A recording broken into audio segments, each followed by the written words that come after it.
নমস্কার দর্শক, রঞ্জনাস কিচেনে আপনাদেরকে স্বাগতম। আজকে আমরা তৈরি করব দুধ কচু পাতা দিয়ে ছোট মাছের বড়া।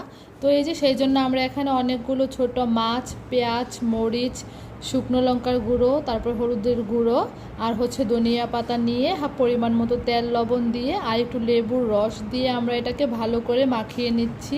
লেবুর রসটা দিলে কি হয়, যদি ছোট মাছটা একটু বেশি দিনের হয়ে যায় তাহলে কিন্তু রসটা দিলে কোনো আষ্টে গন্ধটা থাকে না। তারপরে এই যে আমরা কিন্তু ভালো করে ভেজে নিয়েছি।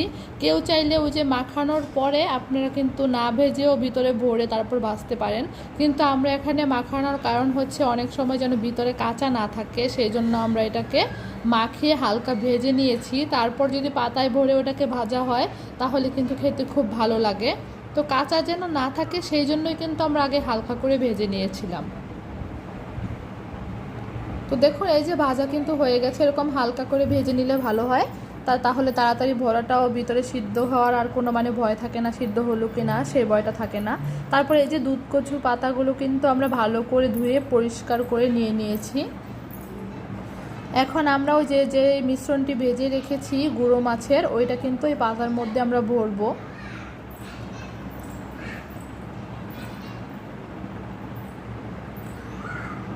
এই যে একে একে সবগুলো পাতায় কিন্তু আমরা এই গুঁড়া মাছ ভাজাটাকে ভরে দিচ্ছি।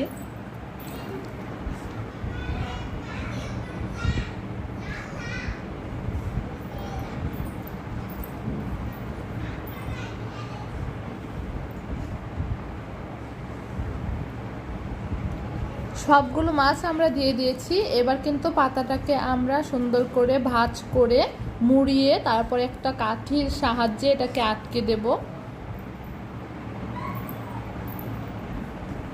এই যে এইভাবে একটা কাঠি দিয়ে আপনারা এরকম আটকে দিবেন, তাহলে ভাজার সময় পাতাটা আর খুলে যাওয়ার সম্ভাবনা থাকবে না।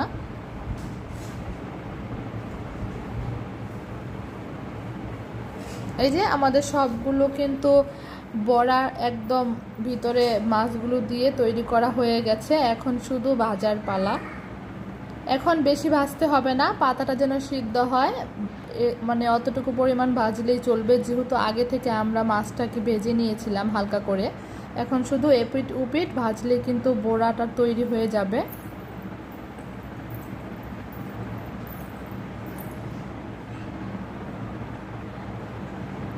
দেখতে কি সুন্দর লাগছে তাই না, একেবারে সবুজ রং, কি সুন্দর না লাগছে দেখতে। এরকম করে আপনারা ভেজে কিন্তু বাসায় খাবেন, খেয়ে দেখবেন যে ভালোই লাগবে।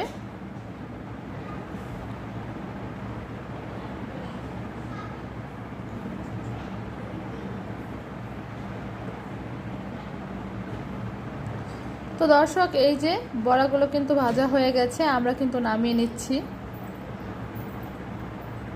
মাছগুলো আগে ভেজে নেওয়ার কারণে কিন্তু এখন আমাদের তেমন বেশি একটা ভাজতে হয়নি, খুব সহজেই কিন্তু তৈরি হয়ে গেল মজাদার দুধ কচু পাতা দিয়ে এই বড়াটা। গরম গরম ভাতের সাথে পরিবেশন করবেন, খেয়ে দেখবেন কেমন হলো। আমাদেরকে অবশ্যই কমেন্ট বক্সে জানাতে ভুলবেন না। আর আমাদের ভিডিওটি যদি ভালো থাকে অবশ্যই লাইক, কমেন্ট, শেয়ার করে আমাদের পাশেই থাকবেন। আরও নতুন নতুন ভিডিওগুলো পেতে হলে অবশ্যই আমাদের চ্যানেলটি কিন্তু সাবস্ক্রাইব করতে ভুলবেন না। ধন্যবাদ।